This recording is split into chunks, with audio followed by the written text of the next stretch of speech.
Nah, terkait itu Pak, Ya. di RPJPN ini ada nggak dream-dream yang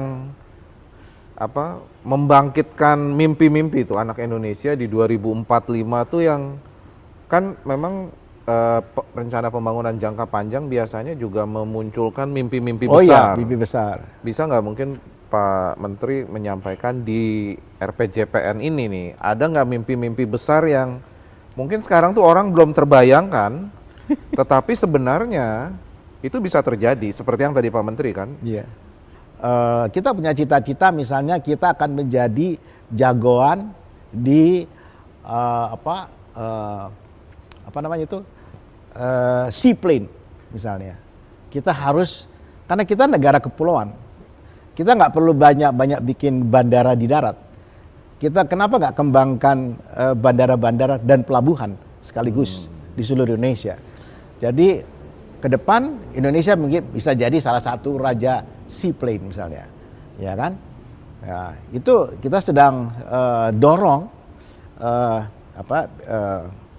kita punya BUMN yang di bidang Artinya itu. publik juga bisa dilibatkan kan Pak? Oh iya, untuk iya. menyumbang mimpi-mimpi terhadap Harus. 20 tahun ke depan Indonesia Harus, kan? iya. Betul. Kalau seaplane itu kan di mana-mana sudah ada. Iya, iya, iya. Tapi untuk menjadi rajanya di dunia, kita bilang itu satu mimpi yang harus kita wujudkan. Menurut saya, dan itu rasional Ya. dengan negara kepulauan sebesar ini gitu. Ya, ya, ya.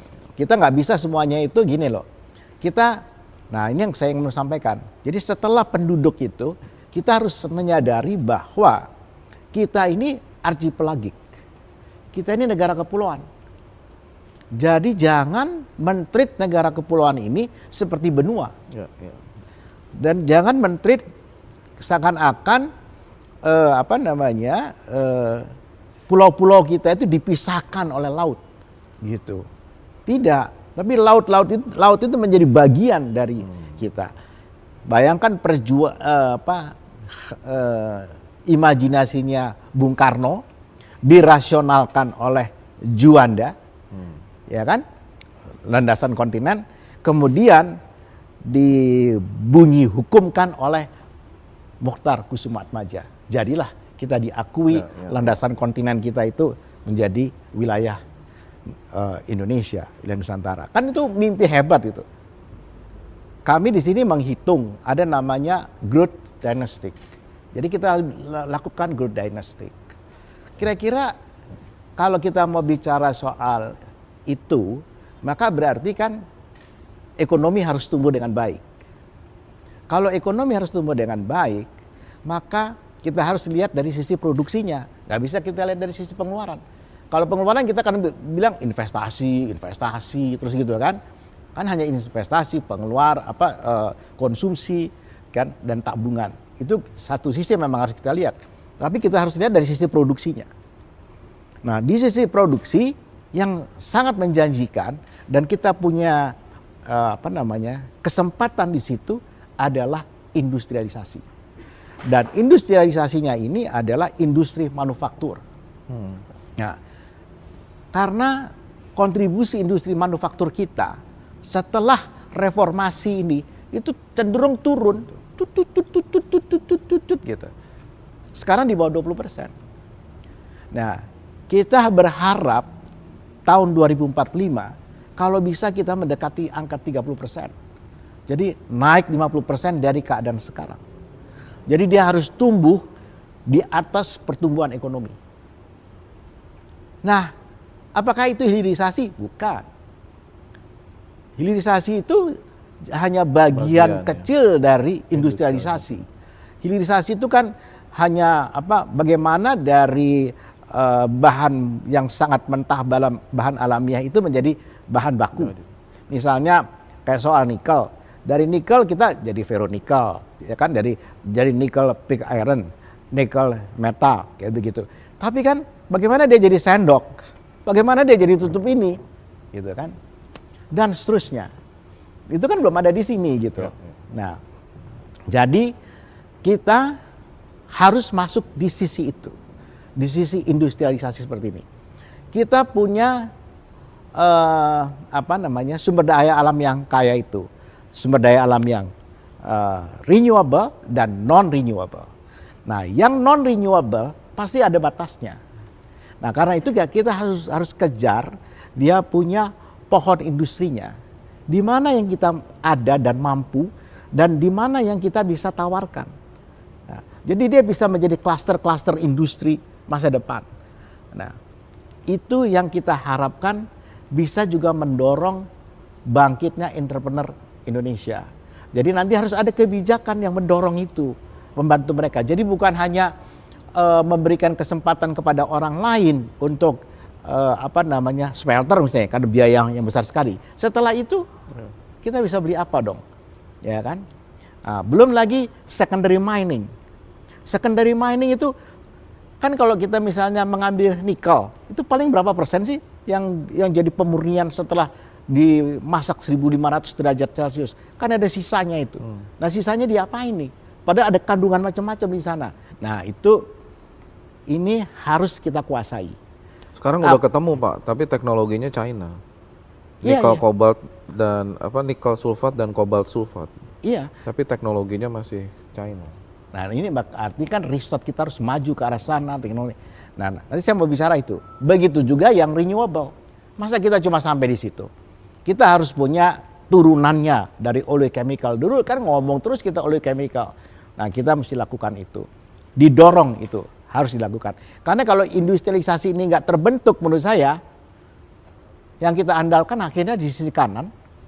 Kita di sisi kanan, kita ambil investasi, akhirnya FDI. Begitu FDI, JNI kita GDP mungkin naik, JNI kita enggak. Karena disedot keluar kan gitu.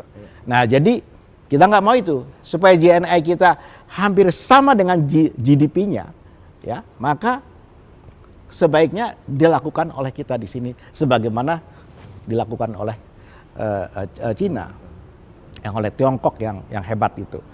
Jadi itu menurut saya. Nah, kalau kita bisa mendesain itu nanti kita ada punya klasternya, kita tunjukkan pohon industri itu di pohon ini masing-masing, kita kasih contoh, dan itu ditawarkan kepada siapa saja dalam paket-paket investasi, terutama di dalam negeri, ya kan?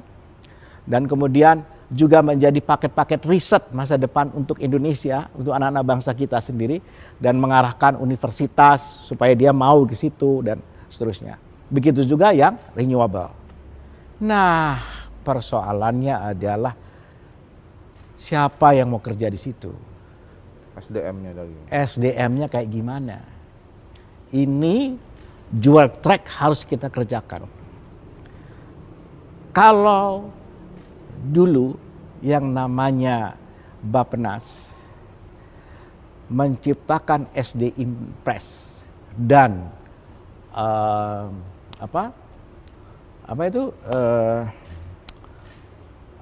puskesmas, SD Impres mendapatkan pengakuan karena Banerjee dan Esther Duplo, pemenang hadiah Nobel Ekonomi tahun 2018, itu dia magang di sini, risetnya mengenai SD Impres 71 sampai 76.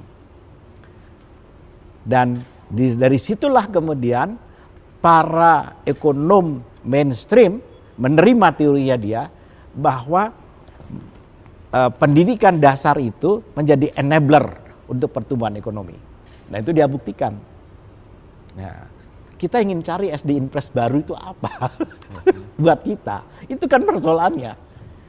Yang kita sudah usulkan ke depan dengan chatbot, sedemikian rupa. Chatbot itu kan kecerdasan buatan, ya, yang Pak Suta itu bisa dibikin duplikat 10.000 orang. 10.000 kayak Suta. Sementara Sutanya sendirian kan gitu. Iya kan? Meskipun chatbot saya pernah coba pakai di 66 yang saya ikut langganan itu, ya kan? Saya kasih masuk nama Suharto Monarva, beda-beda jawabannya. Ada yang sama ya menteri apa gini ya.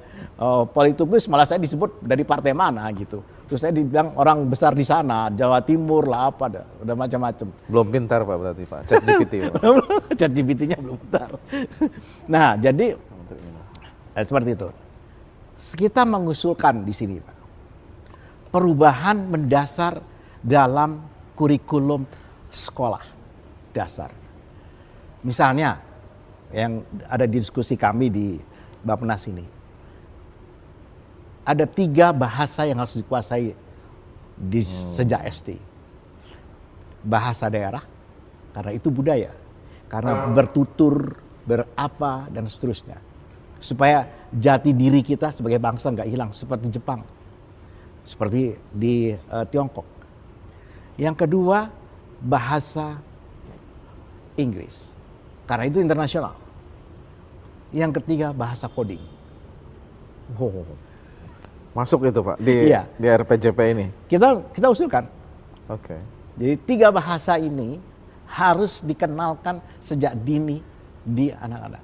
Karena saya sudah buktikan, saya punya cucu usia belum umur 6 tahun, belajar bahasa coding, gurunya dari India, ngomongnya tentu udah pakai bahasa Inggris, kita udah kalah. Kalah kalau di Suharto Monarva usia 5 tahun dibandingkan dia. Ya kan? Gurunya terus tidak tatap muka lewat conference. Ya, lewat Zoom, lalu belajar pula gitu kan. Coba bayangkan jauhnya jaraknya saya dengan dia, 60-an tahun bedanya. Dan ternyata bisa. Dia langsung bisa, dia memang bisa belajar sekolahnya di bahasa Inggris, kemudian bahasa coding. Dia sudah bisa bikin film kartun kecil-kecilan. Saya bilang, ya Allah, gua gimana? Nah ini maksud saya. Tapi ada yang tertinggal, bahasa daerah. Ini harus ada, jangan hilang ini. Nah, itu 3. Lalu berikutnya yang kita mau usulkan adalah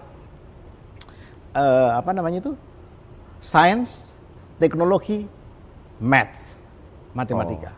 Itu sebenarnya kalau kita mau ikutin OECD, itu mereka menggunakan STI, Science, Teknologi, dan Inovasi. Nah, tapi kita mau pakai STEM aja.